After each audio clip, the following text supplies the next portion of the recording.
What's up, fam?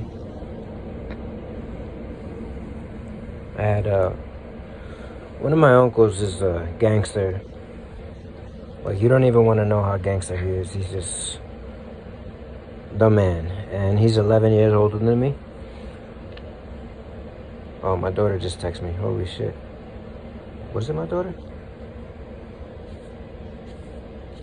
I think it was my cousin Gio. They have a similar name, Giovanni Gio, and my daughter's name is Gianna.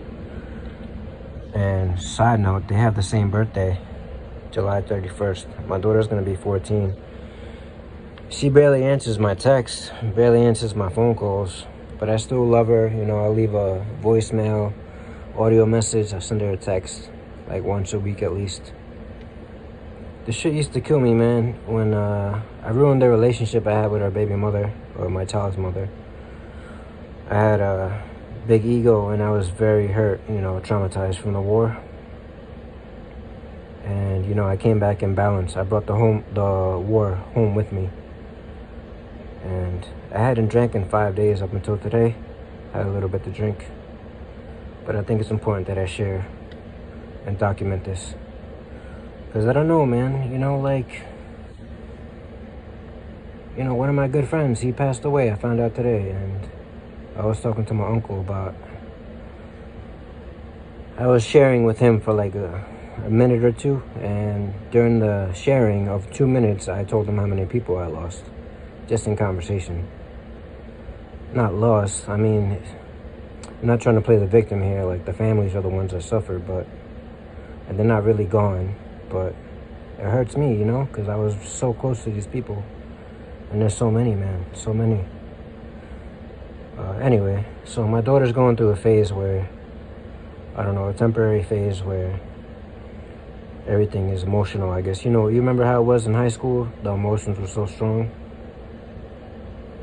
And, so I guess everything is important to her. Like, her friends are super important, you know. She doesn't really realize how much of a fucking gangster I am and her family is. I wish she knew, you know. Because then she would answer. But it's okay.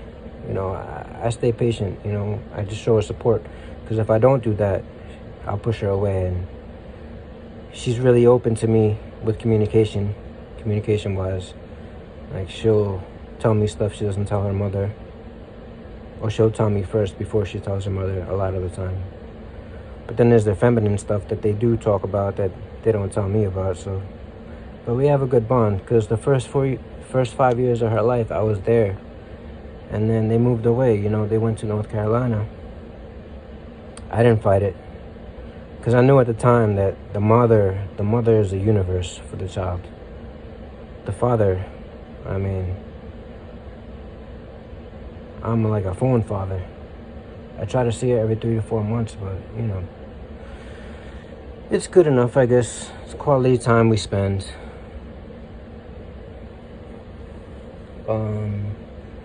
So I might as well let you know, in case there are some fathers out there that don't have access to their children.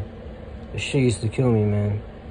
Because I fucked up the relationship. I fucked it up. I take responsibility for that. And once a woman flips that switch, it's over. They don't want you no more. Nothing you can do to fix it, man. Once they make that decision, it's over.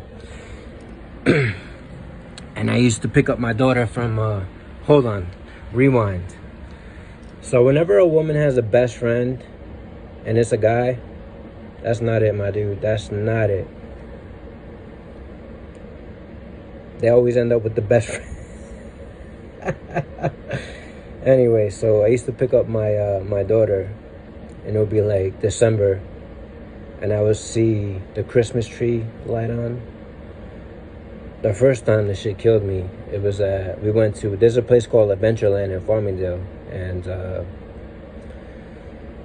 I didn't have much money at the time yet. I wasn't a pot dealer at the time yet, but I was when my daughter was around 5, and I was making good money, $3,000 a week. Anyway. I wasn't making that much money, and I went to Adventureland, and the best friend was there. That was the new stepfather. We went in to go get pizza and stuff, and I went to go help her because I saw her struggling. And the guy went to help her. And I was like, shit, maybe she doesn't need me. And I saw how he's interacting with my family, that I fucked up. And I was just scoping, I was straight staring at it, just taking it in. Like, this is the guy who's gonna be there instead of me now. Don't get me wrong, I know the father is the father. No, there's no replacing that, but at the time I was taking it in like, wow, I fucked up. And I mean, it's a part of, you know, growing up. I was a child back then, and it's made me who I am. It played a part in who I am now. And they didn't even end up together. They were together for like 2 years. And no disrespect to my child's mother, she's the best mom in the world. Like, I lucked out with her. Anyway, yeah, we have a good relationship now. Took some time. It's a crystal skull.